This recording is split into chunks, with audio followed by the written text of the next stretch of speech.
Hello दोस्तों, कैसे हो? आई होप आप सब अच्छे होंगे।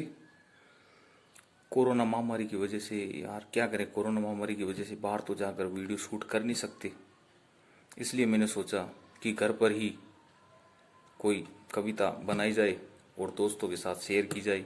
अगर कविता आपको अच्छी लगे तो लाइक करना, चैनल को पहली बार आए हो तो चैनल को सब्सक्राइब करना और ज़रूर सुनिए कविता को। ठीक है दोस्तों, ओके। तो प्यारे दोस्तों, मेरी कविता का शीर्षक ये है, झोपड़ी और महल। झोपड़ी कहे पुकार, झोपड़ी कहे पुकार, झोपड़ी कहे पुकार, कर ए महल वालों, ए कर ए महल वालों पर इतना न इतराओ। झोपड़ी पुकार कर रही है महल वालों पे कि इतना मत इतराओ।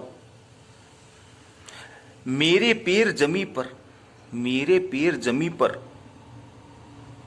तुम्हारे आसमां पर। मेरे पैर किस पे? जमी पे, और तुम्हारे पैर आसमां पे। जन्मों के कर्मों से, जन्मों के कर्मों से तुम पहुंच गगन पर। तुम्हारे पैर आसमां पे, और किससे पहुंचे, किस वजह से हुए? जन्मों के कर्मों से। यानी तुम्हारे जन्म अच्छे हैं, इस वजह से कर्म, जन्म कर्म अच्छे हैं तो इस वजह से तुम्हें जन्म की वजह से तुम आसमां पे हो। मैं मिट्टी से उपजी रही, झोपड़ी क्या करी? मैं मिट्टी से उपजी रही, हमेशा मिट्टी पर, हमेशा मिट्टी पे ही है झोपड़ी।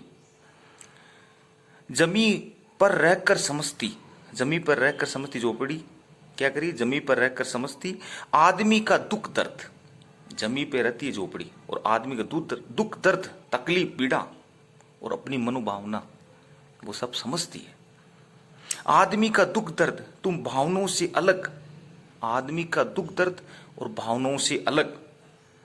आदमी से इंसा होने का सफर, आदमी से इंसा यानी आदमी का जो साथ निभाती है, वो आदमी के साथ सुख दुख में उसकी हर चीज, उसकी मनोभावना को वो समझती है। आदमी से इंसा होने का सफर तुमने कहां तय किया? सुख दुख साझा करते, सुख दुख साझा करते झोपड़ी में रहने वाले, तुम महल वालों के कमरे होते अलग। झोपड़ी में जो लोग रहते हैं वो अपना सुख दुख झोपड़ी के साथ साझा करते हैं, एक दूसरे को बताते हैं, और झोपड़ी उन सुख दुख को अपने व्यवहार में अपने आप को सहन करती। तुम महल वालों के कमरे होते हैं अलग, जो महलों में रहते हैं उनके कमरे अलग अलग होते हैं, सुख दुख भी उनके बटे हुए रहते हैं, वो अपने सुख दुख न एक दूसरे के साथ बांटते हैं। खुद ही जिंदगी जीते, और खुद ही जिंदगी जीते तुम अनजाने बेगाने, तुम अनजाने बेगाने से न रिश्तों की परवाह। महलों में जो रहते हैं वो रिश्तों की परवाह नहीं करते, न एक दूसरे के साथ सुख दुख में बैठकर बात करते हैं, उनको कोई परवाह नहीं होती। न सम्मान करते, न सम्मान करते, न किसी का कोई मदद की जरूरत हो तो भी वो महलों में रहने वाले लोग किसी की तरफ देखते भी नहीं है। झोपड़ी में झांको कभी देखो और परखो की, झोपड़ी में झांको और कभी देखो और परखो कि झोपड़ी में रहने वाले लोगों का जीवन कैसा होता है, वो कैसे अपने आप को इस समाज में डालते हैं, इस संस्कृति के अंदर अपनी छवि बनाए रखते हैं। मिलकर जीना किसे कहते हैं?